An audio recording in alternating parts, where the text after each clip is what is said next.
I'm going to share with you 2 different ways to open a virtual presentation or meeting.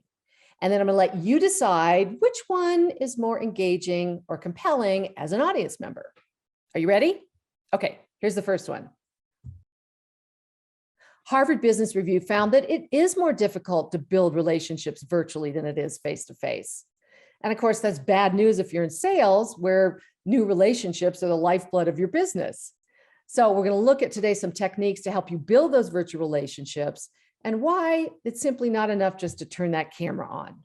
Okay, and here's the second way.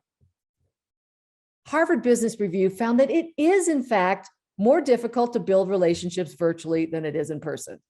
And of course, that's bad news if you're in sales, where new relationships are the lifeblood of your business, right?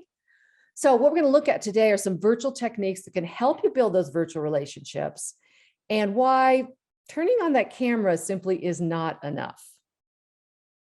Okay, which way do you think was more compelling and engaging as an audience member? 1 or 2? 1 or 2?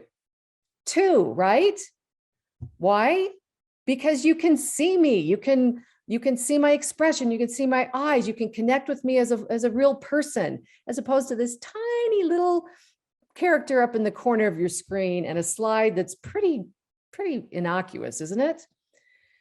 In the immortal words of Patrick Swayze, don't put baby in the corner. This is a waste of valuable real estate.